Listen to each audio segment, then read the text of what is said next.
Hi, I'm Karen Wingate. I'm here to share the online Bible study of the book of Ephesians with you, and we're ready for the first section we find in Ephesians 1 through 14.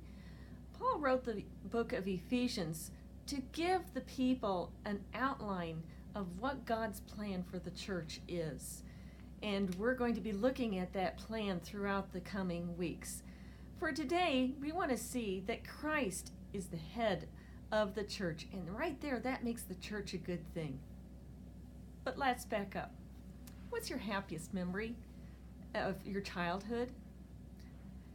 I remember a very happy moment in my childhood. I was probably only about 4 or 5. It was in the middle of summer. I was wearing this little sleeveless A-line shift that my mom had made to match one that she had. This is Arizona, remember, so we dressed comfortably. I was running around the backyard. Grandma and Grandpa were there. Everybody was behaving themselves for once. My brother wasn't even picking on me. And our family was doing one of our favorite activities, making homemade ice cream. It was a carefree day where I felt independent, loved, and secure. And then I began thinking about, well, what is my favorite memory of my church family? God describes the church as a family. And I remember that too. By this time I was 11 years old, and I think the circumstances would surprise you. A freak storm had come through Tucson, and the wind had flown up the hill where our church stood and just ripped off half of the church roof over the sanctuary. Within half an hour, the word got around, and church members just converged on the church, and we spent the rest of the evening mopping up water off the floor, extending a tarp over the yawning hole of the roof line, and rescuing hymn books from the pews. It was happy because we were all there working together.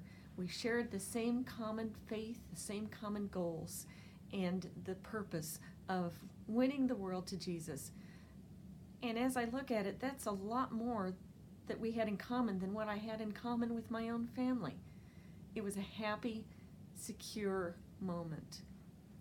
Now, as you're listening to me, you may think, I don't have any happy memories of the church. In fact, the church has let me down. What good is the church? I believe in Jesus, but I can do without the church. Well, I think if you look at the language of the book of Ephesians, Paul is not talking just to individuals. He's talking to a group. He gives us the idea that God definitely has in mind a large group of people, and that God has planned this special plan for this group of people. The church is a good thing for one very important reason. God had this plan in mind since the beginning of time. He's the one who designed the church, and he designed it so that he would be the head of the church. Jesus Christ is the creator, the constructor, and the commander-in-chief of the church. First, he created the church. He had in mind of what the church could become.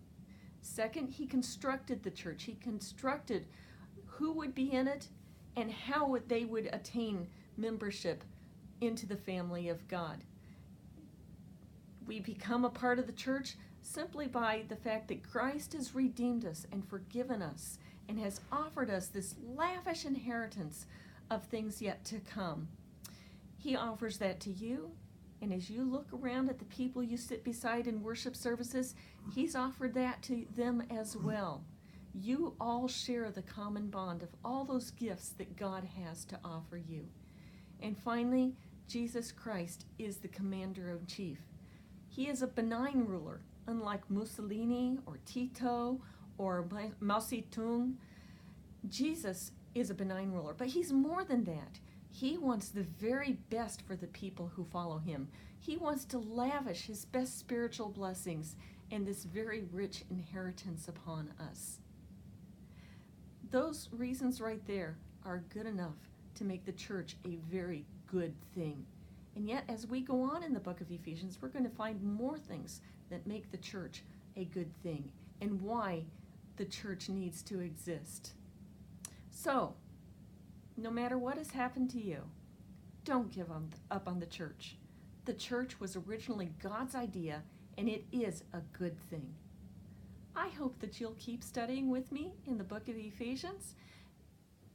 For a more in-depth study guide and discussion questions that you can use in your personal study or in your small group, go to my website at www.graceonparade.com and click on the link Bible Study. You'll find all my Bible studies right there.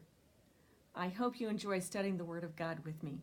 Have a great day, and remember, God loves you and God loves the church.